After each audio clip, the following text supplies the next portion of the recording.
Once upon a time, in a magical land called Electroland, energy flowed like rivers of light through glowing crystals embedded into the ground. This energy was the lifeblood of the land, powering everything from the houses to the farms to the giant stadium, where every evening the local Electro-Lions performed death-defying feats of electrokinesis. Now, normally, the energy flowed calmly and steadily, but one day it began to behave erratically, surging and sputtering like a broken appliance. Concerned, the mayor summoned the 4 greatest heroes of Electroland, known together as the Spark Squad. There was Volt the Brave, who could give the push to start the energy flowing again. Amp the Fast, who could be the flow that connected everything. Oma the Wise, who could slow things down to protect everyone. And finally, Watson the Strong, who was the result when all of us worked together. Our energy flows strangely, the mayor said, pointing to the river of energy, which had become choppy and unpredictable. And with the Electro-Lions' big performance tonight, we need your help to fix it. The Spark Squad accepted the challenge, but first they needed to figure out what to do. So they traveled to the heart of the city, where the energy from the entire region converged in a giant crystal deep underground. At its center, a sphere of pure energy swirled like a miniature galaxy. This was the energy nexus, the source of Electroland's power, and for some reason, its energy flows were going haywire. The Spark Squad stood before the energy nexus, each contemplating the swirling energy. After a while, Volt the Brave stepped forward. "It looks like the energy here isn't moving very well," he said, his brow furrowed in concentration. "It's kind of stuck, like a dam has been placed right in the middle of the energy river." He pointed to the spot where the river seemed to be constricted, slowing the flow of energy. "Stuck energy equals high resistance," Om the Wise said, his eyes twinkling with understanding. "If we can remove this resistance, the energy should flow more freely again." "But how do we get rid of it?" asked Watson the Strong, looking around for clues. As if in response, a nearby control panel flashed with an error message. Following the flashing lights, they found a valve with a meter showing high resistance. "Looks like the energy is having trouble getting past this valve," Volt said, examining the meter. "If we can increase the voltage, we might be able to force the energy through and clear the blockage." He turned to his teammates. "Amp, now's the time for your special move. Can you give the energy a big boost?" "Count on me," Amp said confidently.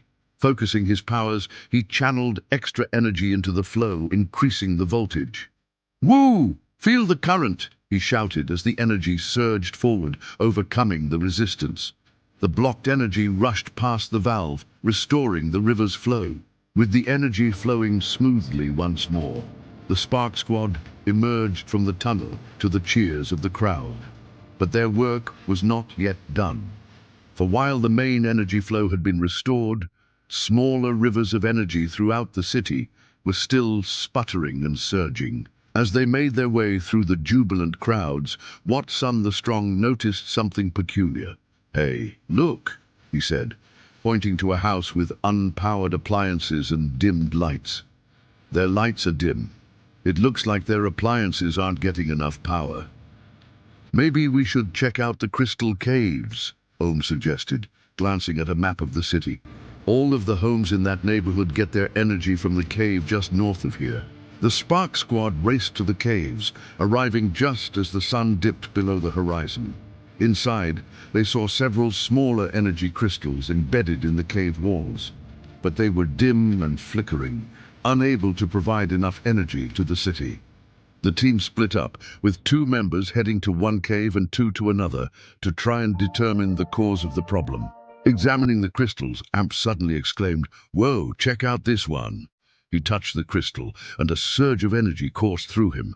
"It feels like there's a lot of energy here, but it's really unstable. It's hard to channel." "That's because there are too many energy sources competing with each other," Oma explained, walking over to join Amp. "The energy can't stabilize because all these crystals are fighting for dominance. Fighting for dominance, Volt repeated as if tasting the words. Sounds like there's too much voltage here and not enough resistance. As if to illustrate his point, the crystal suddenly flared, releasing a bolt of uncontrolled energy. I think we need to find a way to balance the voltage and resistance here, Watson said thoughtfully. If we can do that, we'll be able to restore the flow of energy. They looked around for a solution, and then Volt had an idea.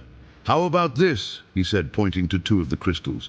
If we divert some of the energy from this one to this one, we could balance out the voltage. Good thinking, Volt, Watson said, giving him a high five. Let's get to work. Using their powers, they carefully diverted some of the excess energy to a less volatile crystal, stabilizing the flow. With the cave filled with a steady hum of energy, they repeated the process in the other cave. Soon, all the energy flowed smoothly once more, and the people of Electroland celebrated their restored power. That night, the Spark Squad watched from the stands as the Electro-Lions electrified the crowd with their gravity-defying acrobatics. The lions leaped and tumbled, their bodies crackling with electricity as they performed feats of pure electrokinetic power. And as the performance reached its climax, the Spark Squad knew they had to act. Suddenly, the lead lion, Electro Leo, cried out in alarm. "Oh no! The main energy crystal, it's flaring out of control!" he roared. "We have to get to the energy nexus!" As the Spark Squad raced through the tunnels beneath the city, they could feel the energy of Electroland growing increasingly chaotic. If they didn't restore the energy flow, the entire city could be plunged into darkness. When they arrived at the nexus, they saw that Volt's earlier efforts had failed to fully stabilize the energy. Instead of calming down, the energy within the crystal was now swirling faster than ever, threatening to spill over and disrupt the entire city. "I don't think any one of us can fix this alone," Watson said, looking at his teammates. "We're gonna need to combine our powers." "Okay, here's the plan," Volt said, taking charge. "Amp, you'll give the energy a boost and keep it flowing. Oma, you'll slow things down and protect us. Watson, you'll channel your power into the crystal to help stabilize it." Taking a deep breath, the team nodded their understanding. Then Volt added, "And I'll give the push." Taking a step forward, Volt focused his energy. "I give the push," he said, giving the energy a surge of power. As expected, the energy flared, but Amp was there to guide it. "I am the flow," he said, channeling the surge into the crystal. Sensing the instability, Omar stepped forward. "I slow things down," he said, protecting the others with his own body as a shield. And finally, Watson focused his energy and said, "I'm the result when all of us work together," channeling his full power into the crystal. Together, the Spark Squad stabilized the energy, ending the surge and restoring the river of light to its normal flow. The people of Electroland cheered as the lights came back on, their gratitude echoing through the city, and the Spark Squad, exhausted but exhilarated, knew that once again they had done their duty. They had brought light back to Electroland.